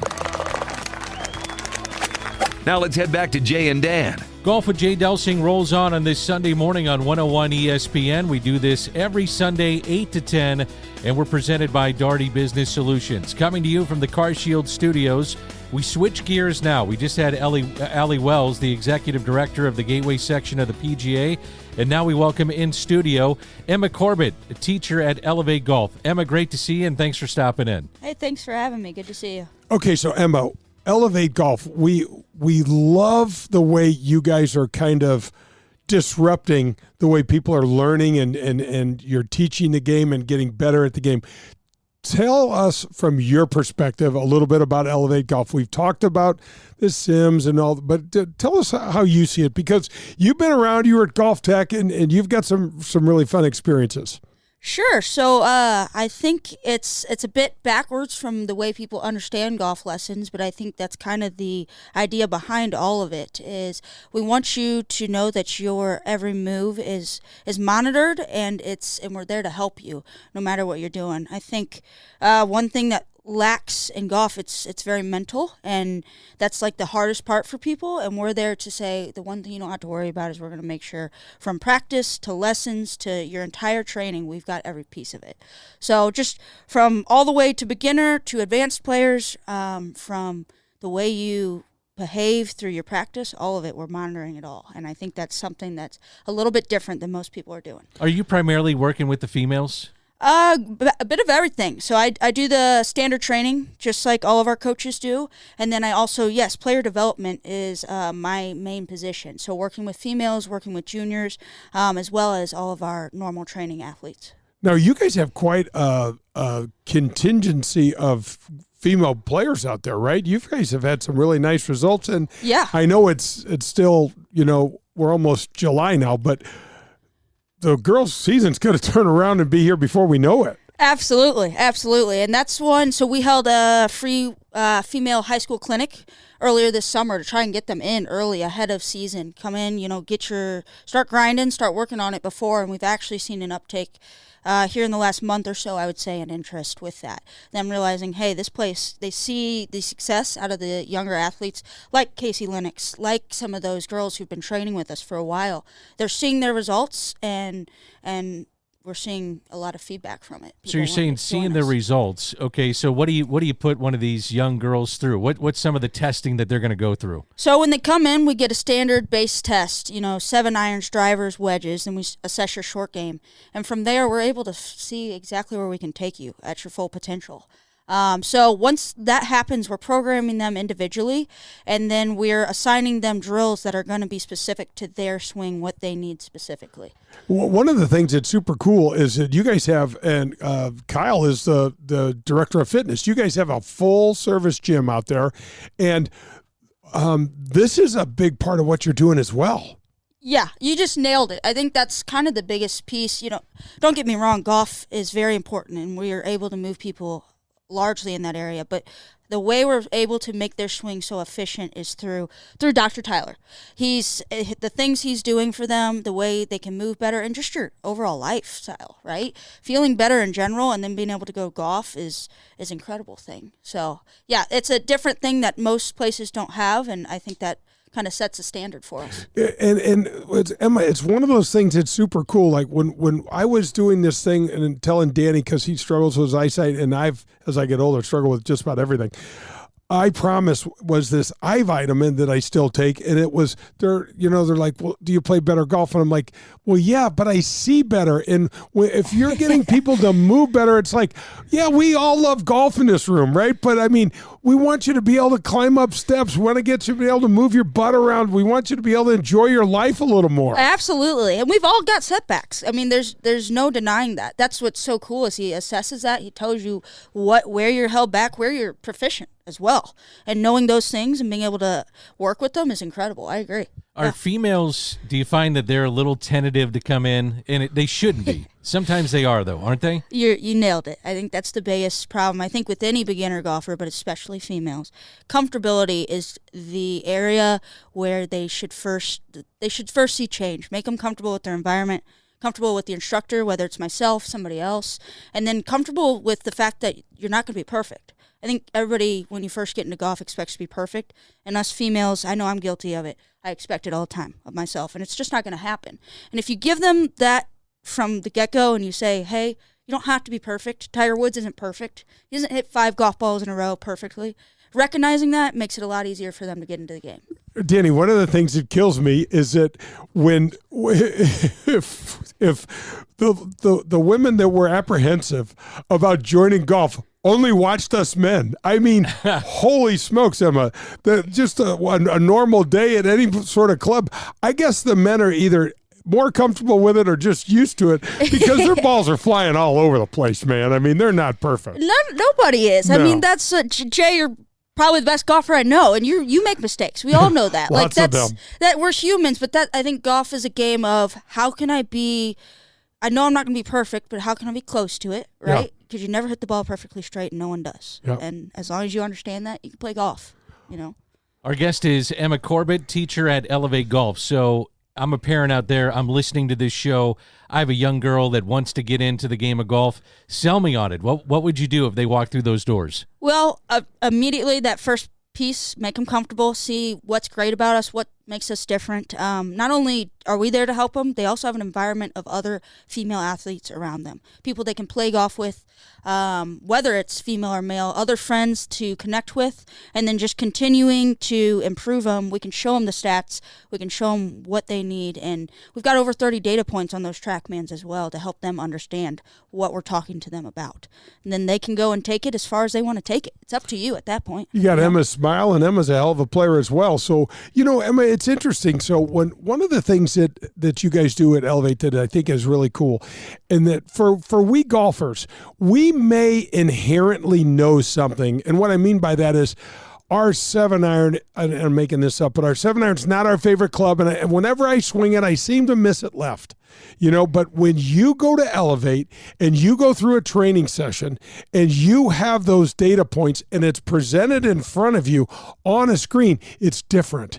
And one of the things that I want to encourage people to do is that if you've got a weakness in your golf bag, go to Elv8, get a session, and figure it out. Because, like for example, I'm trying to work with Danny right now to get him a 3-wood that he likes. Good luck.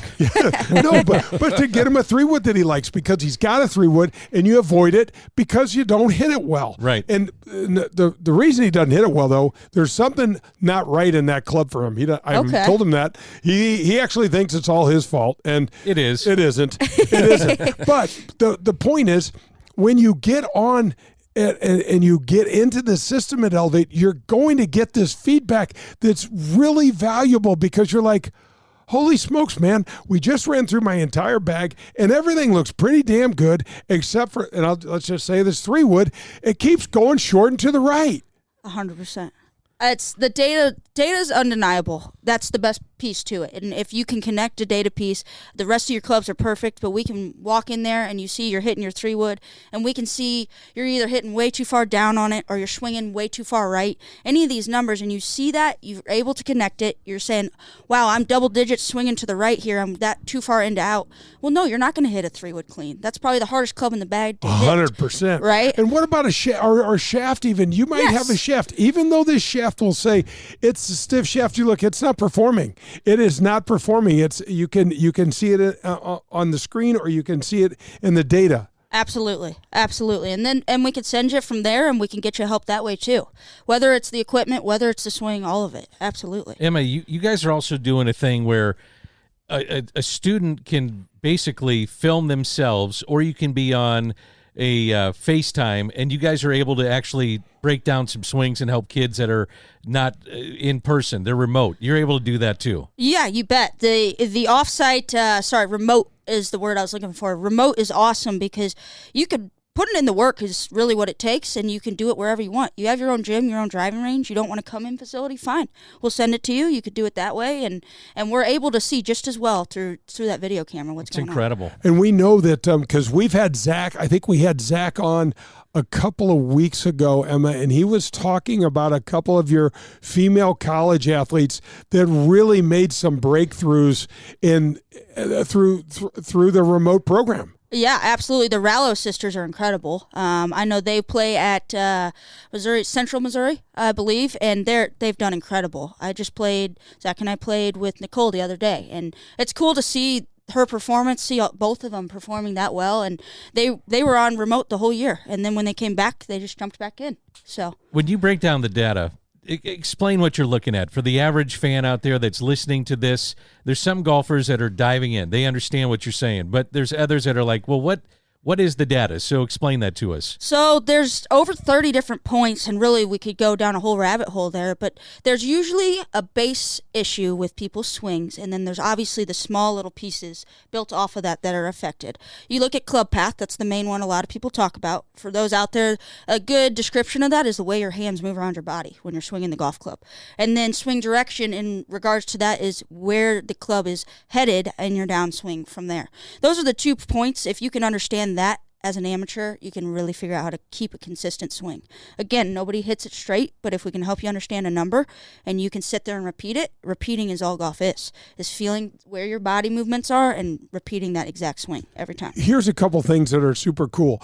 With golf, and Emma hit on this earlier, we're trying to make all our good shots are probably more than acceptable. We're trying to improve our misses. We're trying to make our misses not such foul balls.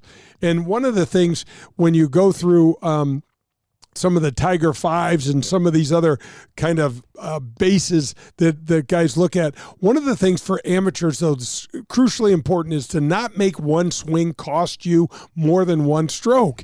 And that's keeping the ball in play to a degree of not hitting in the penalty area or whatever we're calling the hazards these days, hitting it out of bounds and things like that. And when you can pinpoint that with the data, it's much more impactful. And the other thing, Emma, that I love about your system is that when you walk in and you get an initial assessment, you have a place to start. And unfortunately, for so many that want to try to get better with their game, Danny, they don't know where they are. And so they just kind of randomly move through some swing fixes and hopefully hit on something. Yeah, absolutely. And that sucks. That's not a good way to improve. Well, you have no consistency. You don't even have consistency in the way you're figuring it out. Yeah. Absolutely. If you can't consistently practice, you can't consistently make ball Don't flight. you feel like, Emma, you see that all the time with regardless? I mean, Absolutely. you've been in the game for a while and you see it. I mean, I know you're just a baby, but you've still been in the game for a while and you see that where it's got to frustrate you because people actually are pretty well intended, but they hop around. They're like, oh, I read the latest Golf Digest and it said I need to keep a soft right elbow. And then the next week they come in and go, well, what about my wrist? And then you're like, where are we? Absolutely. And you just nailed it. That's the biggest thing. If you want to get into golf, you've got to start somewhere, and you've got to start in a decent area. You got to know at least what you're doing. I think whether hitting the ball solid is the very first thing. You don't have to hit it straight. You got to hit it solid, and then you can hit it straighter. What's your background, by the way? So I graduated from Central Methodist University. I played golf till I was 3 years old. I actually went to college to play soccer. I've had a ton of knee surgeries, and when I graduated with my sports management degree, I was looking to get into golf, and I ended up at Lake Forest Country Club. So I worked there for about 5 years. Then I went to Golf Tech for a little bit. Steve Burke, my Yes. buddy Berkey, you survived the the best. Burke. You survived the Burke effect out there. I love Steve That Burke. is not He is easy the best. to do. All those guys out there, all those guys and gals at Lake Forest are incredible people. They a big part of who I am now. And then I went to Golf Tech for a little bit, got some good education through them, learned to teach quite a bit there, and then Elv8's been incredible. I'm locked and loaded there, and I'm excited to just help people continue to grow their game. And Are you primarily working with females?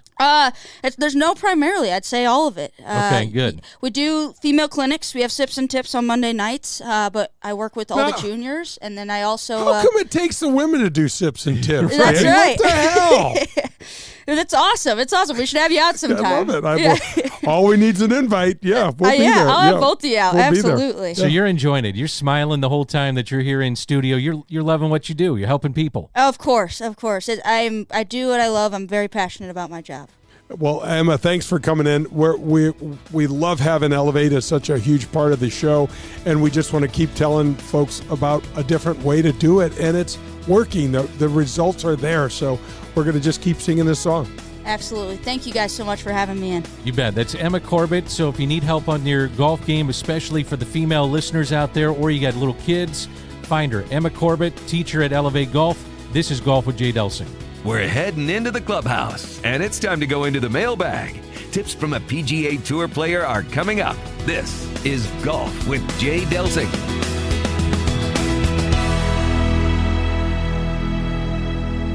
Daugherty Business Solutions has been enhancing the business of our customers for the last 37 years. How do we do it? Through our expertise in technology, better use of data and analytics, artificial intelligence, and machine learning. We roll up our sleeves and collaborate. We build applications and effectively communicate with our partner clients to bring their goals and objectives to the finish line. Our award-winning Access Point program is a community game changer. With nearly 100 students in the program, mostly young African-American females are making between $55,000 and $60,000 per year right out of high school.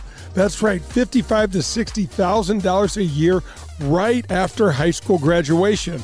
That's when they begin their training. CEO Ron Daugherty believes the talent is equally distributed, but access to that opportunity is not. So here's Access Point, providing more and more opportunity for those in and around our community. It's Daugherty Business Solutions. Get ready to watch the legends of golf up close when they compete at historic Norwood Hills Country Club right here in St. Louis. The Ascension Charity Classic will be back again with some of golf's biggest names: Steve Stricker, Padraig Harrington, John Daly, David Duval, Bernard Langer, Ernie Els, and more will return September 3rd through the 8th at Norwood Hills. All tournament proceeds go to area charities serving North St. Louis County youth and families. Sponsorship opportunities, Pro-Am foursomes, and more information available for you at AscensionCharityClassic.com. Are you driving an out-of-warranty car? It's only a matter of time before your out-of-warranty vehicle is in the shop costing you thousands of dollars. Auto repair costs are up nearly 20% from last year, which is 4 times the rate of inflation. If an unexpected breakdown happened today, would you be ready for that? Well, now you can be with a plan through CarShield. Even if your car is just over 3 years old, it's still prone to expensive costs. Your car is more than just getting you from point A to point B. Traveling by car is a way of life. From picking up your kids to going to a new restaurant, cars are a daily essential. When you enroll in a car protection plan through CarShield, you can look forward to the following. The price will never go up no matter how many claims you file, or no matter how high the mileage on your car increases. CarShield offers protection plans that start as low as $100 per month. That's $100 per month. They have repair coverage for up to 5,000 different parts of your vehicle. Plus, when your car breaks down and you're stuck on the side of the road, you get 24/7 coast-to-coast roadside assistance. You also get complimentary towing and rental car options. CarShield has my back when my car breaks down, and they can have yours too. Call CarShield today at 800-465-6550 or visit carshield.com. It's CarShield, proud sponsor of the Golf with Jay Delsing show.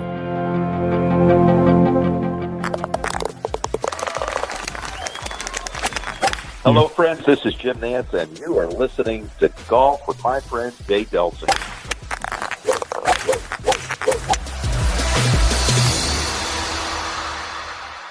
Hi, I'm Adam Betts, PGA professional and owner at Family Golf and Learning Center. We welcome golfers of all ages and abilities, from the junior golfer to the experienced players. From our indoor TrackMan simulators, large short game area, grass tees, and driving range bays, to our golf instruction, leagues, clinics, and camps, we connect you with every resource to reach your golfing goals. We look forward to helping you improve your golf game at Family Golf and Learning Center, where we make St. Louis better at golf. Visit us at familygolfonline.com. That's familygolfonline.com. I'm delighted to welcome the Amateur Players Tour to the Golf with Jay Delsing show. The APT team has worked so hard to establish a national golf tour for amateurs. Folks, don't miss out on this opportunity. If you love golf and ever wondered what all the fuss about tournament golf is, then this tour is for you. We just released the 2024 schedule, and it is a beast. There's 21 events currently in the metropolitan St. Louis area, with many more to come. But check out these golf courses: Paynes Valley, Ozark National, Stonewolf, Ambrier, Persimmon Woods, Gateway National, and a 36-hole event on Norwood's West Course, and many more. Okay, so the courses are certainly cool and nice, but what's really neat is the way the events are run and how they are run. The APT team does a fantastic job of closely monitoring handicaps and ensuring a good and fair competition. There are 5 divisions, a year-long points competition, major championships, elevated events, and much, much more. Right now, there are over 6,000 members in 41 different local chapters across the country, and all that's happened in just over 5 years. Join now and don't miss out on the best tournament golf in the country, run for amateurs by amateurs themselves. Go to amateurplayerstour.com. That's amateurplayerstour.com.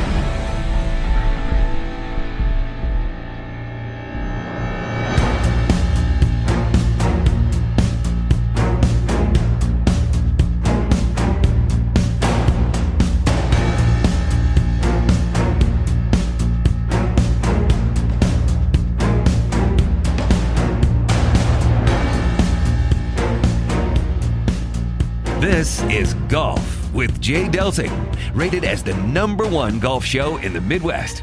Now let's get back to Jay and Dan.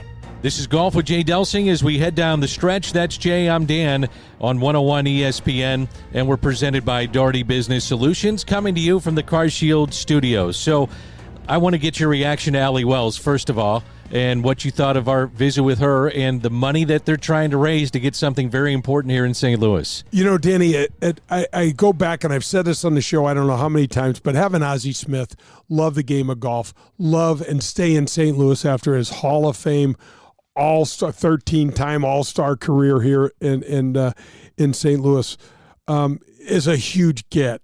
And this place, and we've got to be able to bring more golf to the city kids. Well, look, it's extremely noble to want to get the city kids involved in the game, and it's a huge passion of mine. I know you're extremely excited and passionate about that as well.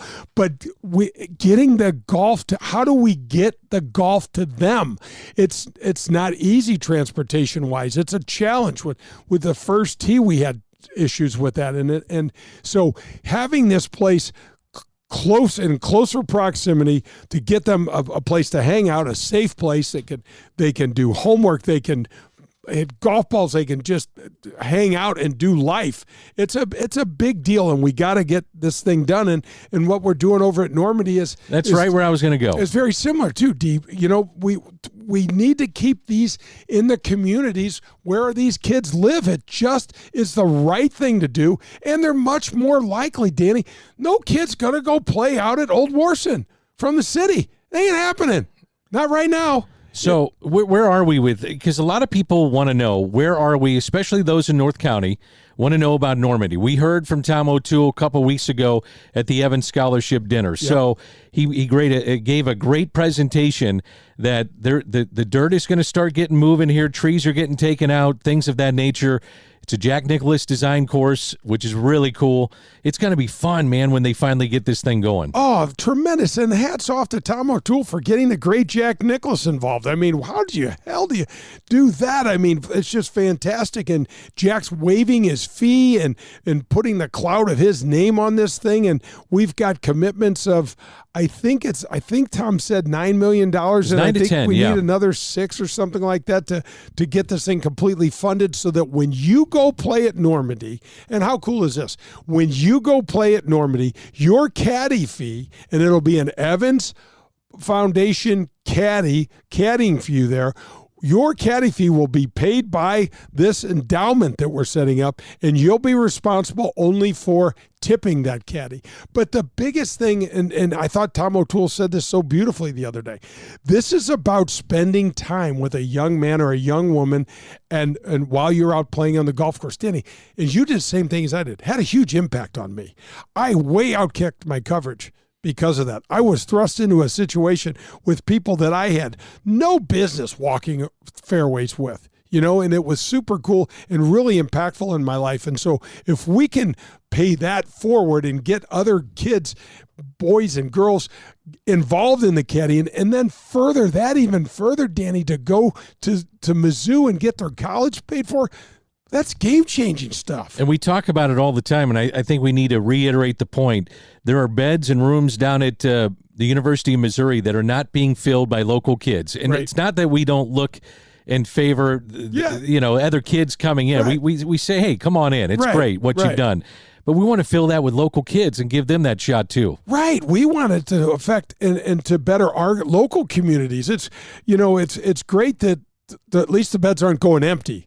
But we got to get St. Louis a move on here, and we're doing it, and we're changing it, and our buddy Steve Wedling is got a huge hand in that, and trying to grow the game, and all he does for junior golf and the caddies to college stuff. So it's not that we don't love folks from Chicago, but we want to keep them over in the Illinois side, and we'll put our Missouri kids, boys and girls, down at Mizzou and get them educated. All right, what stood out from our visit with Emma Corbett? She was in studio, teacher at Elv8 Golf. What stood out for you? For me, it was her smile and her passion. I mean, it took her no time to kind of get into, just talking live in a lively way about what she's doing out there, and you could tell she loves it. And Danny, that's when you go. If you go to get a lesson from somebody that feels like they've been beat down and they're tired, and you go to a young person like her, she's got a beautiful smile, she's very friendly, and she's knowledgeable. I mean, it's going to help you want to get better, and it's going to make your time way more enjoyable. So I think that, and the fact that she's, I think she said she's 26 years old, but she's lived a lot of golf life, and it's a lot of sport life. And so she's got a lot of knowledge for 26, and that makes it a lot of fun. You were on the PGA Tour 30 plus years. You've been playing this game forever. Too long. Forever. Most people would say too long. No, yeah, forever. Go home. I'm curious, do you get on a TrackMan ever, or do you just know, your swing so well that you don't really need to see some of the data that comes out of it that an amateur definitely needs to see. Right. I don't do the TrackMan, or I don't do them very often. I'll do You've them. done them, though. I have done them. I absolutely have done them. I'm not that big a dinosaur or fossil. What my kids would say, they're like, Dad, you're not a dinosaur. You're a fossil. I'm like, that's great. That's great, girls. Thanks for that. No, really nice. Yeah, right. Yeah, and your kids, they love We're you. Their parents. They love you the same way. They're like, yeah, it's just Dad. Whatever. You go over there, Dad. But there are certain times when they're really, really beneficial. And now this will sound really crazy, but I want people to think of it this way. Don't only go and get data when you're bad. When, oh gosh, I need these guys. You want to go when you're good so that you have something in the hopper to compare it to. And when you do record it, when you're doing well, it makes it so much easier to fix when you're not doing it well. Does that make sense? Yeah, absolutely. And Danny, it's absolutely the opposite of way people would think. And one of the things that when you find a good coach, he's or she is going to say, how's your game? It's really good. Come see me. I don't need to see. You do need to see me. Hey, I don't need to see you for a full hour. I want to see what you move like, what your body does when you're swinging well. It's completely opposite of the way most amateurs think, D. Most of the time it's, oh gosh, I'm so bad. I got to go get a lesson. I don't know which end of the club to hold. This, that, the other thing.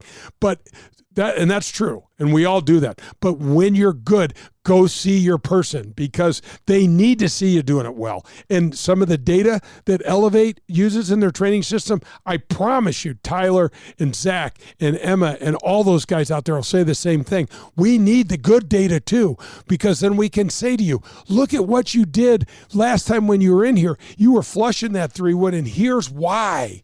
And there's answers in that stuff. And you know me, I'm not a data-driven guy.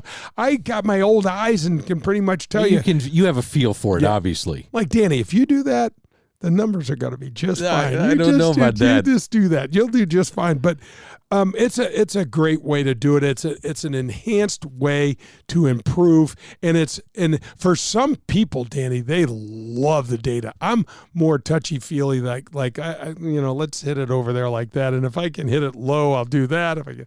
But some people, it just is an incredible way to get them engaged and to get them to follow what they're doing. Ascension Charity Classic. It's hard to believe it's really not that far away. I know. A couple months away. How's your preparation? How you feeling?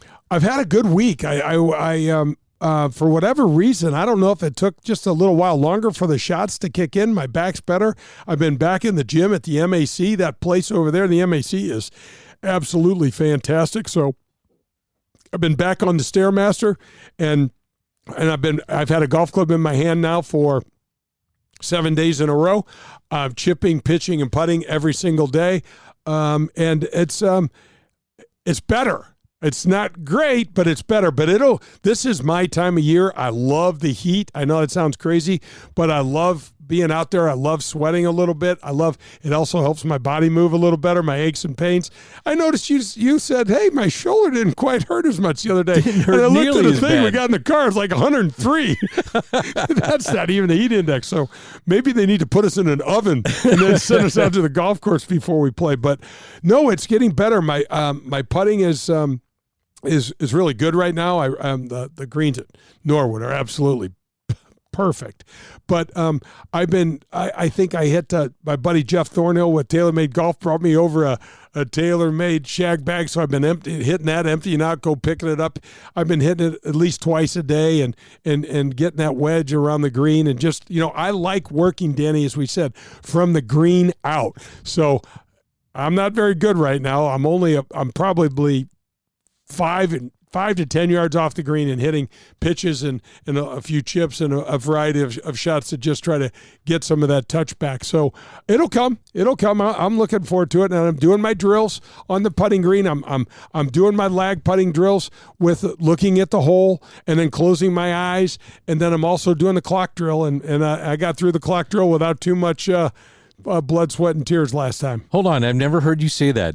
Closing your eyes. Oh, yeah. Close my eyes. I've never heard you talk about this. So, Danny, you stand over the ball, and folks, get at least 30 feet away from the hole, and you read the putt and go through all of your same thing, and right before you putt, you close your eyes, and then you putt, and it is a complete mental freak out. But what it does, Danny, is and you're going to hit a couple fat and you'll hit a couple thin, but what it does is it gives you, all of a sudden you're dying for feedback from your feel because you can't see anything, and you'll go, oh, I didn't hit that on the putter right.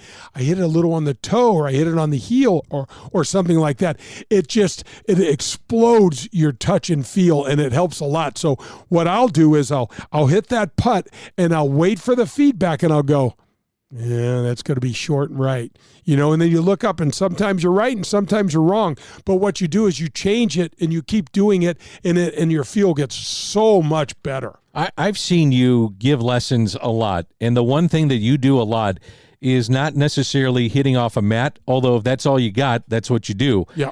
But you like getting out on the course and getting those weird angles. Your feet placement are all goofy, whatever, hitting off of side hill lies and downhills and uphills and all that different stuff. That's how you like to give a lesson. That's absolutely, and that's how I encourage people to do it, because we don't get that flat lie, that perfect yardage, and that's kind of the way the game is played. You're like, why does this feel so weird? Well, the ball is 6 inches above your feet. If you're going to try to hit a shot and you've got the ball anywhere more than 1 or 2 inches above or below your feet, good luck thinking golf swing. You better be thinking bat ball. You better be thinking athletic move here, and I'm going to get this ball hit somehow, because it's different. It's almost like they just changed the entire game for you, really. I mean, some of the lies you get around town, because we have so many, ups and downs and ins and outs. It's just a scramble. I mean, you've got to do anything you can. Sometimes you might be 100 yards out, but just getting the ball on the green is well done. When you were a kid, did you put yourself in tough lies all the time? Oh, yeah, and it wasn't on purpose either. Because I hit it all over the place. I bet. But I had a fun time trying to see if I could get myself out of trashy spots. You know what I mean? And let's be honest, most of the golf course I played growing up was just kind of trashy, and I'd be in a like an area that didn't have any grass on it. That didn't seem like any big deal to me, because we didn't have any bunkers at North Shore. So I was doing all sorts of kind of weird stuff like that. But that's the way to get better. It is. I mean, it's firsthand knowledge, isn't it? I mean, instead of trying to do it off a mat and getting those weird light, you're not going to get them. You're sitting on flat ground. Right. You get your teeing ground, and then off you go, and then wherever that thing goes, you got to go get it. How about you're in a bunker and it's a little bit below your feet? Then what do you do? I mean, those are really hard to practice. That's why I go out and find them on the golf course. I'm finding you off the tee hitting that just a little bit of a draw. Normally you fade the ball. I know. Rory turned me on to that draw watching him at the U.S. Open, and I'm like, I'm going to go for this Rory McIlroy draw with my driver. So I hit a couple good ones, then I hit a couple bad, so it's pretty normal. Why do you like to play either a draw or a fade, or is it just a comfort level thing? It is. I don't see anything straight. My mind is crooked. I don't see anything straight, Danny. I've never ever once got on the golf course and said, I'm just going to hit this straight down the middle. It's always, I see it a little left. And you know what's interesting? When I get a putt and I'll see it straight, I'll go, man, play it left center. Uh-huh. I do. I just tell, because you got a feel for it. Yeah, it doesn't make sense to me. Like, I don't see, you've driven with me. Yeah. I don't see lines. No, you don't. It's a little crazy. Put your seatbelt on, bro. Put your seatbelt on. And that's just on the golf course. Yeah, I know. It's terrible. It's terrible. Anyway, I don't know. That's what it is. But you've got to get that. However your brain sees it, you've got to match it up. That's the moral of it. We had World Golf Hall of Famer Lee Trevino on the show, Allie Wells, Executive Director of the Gateway PGA, and also Emma Corbett from Elv8 Golf. Jay, great show. A lot of fun. Always being great with being, you know what, you're always great, but you're always being a guy that is fun. and exciting talking about the game of golf. And that's what I love. Well, first of all, I love being with you, and thank you for doing the show with me. But this is fun to me. Getting someone like Emma in the studio, and then Allie, who's like this rock. She's like this steady influence, and she's always there and dependable. And then you get a young person like Emma, who's newer to the game and's got all that. I mean, it gets me fired up, man. I like it. How do we end the show? Hit it straight, St. Louis. Hi, I'm Adam Betts, PGA professional and owner of Family Golf and Learning Center. We welcome golfers of all ages and abilities, from the junior golfer to the experienced players. From our indoor TrackMan simulators, large short game area, grass tees, and driving range bays, to our golf instruction, leagues, clinics, and camps, we connect you with every resource to reach your golfing goals. We look forward to helping you improve your golf game at Family Golf and Learning Center, where we make St. Louis better at golf. Visit us at familygolfonline.com. That's familygolfonline.com.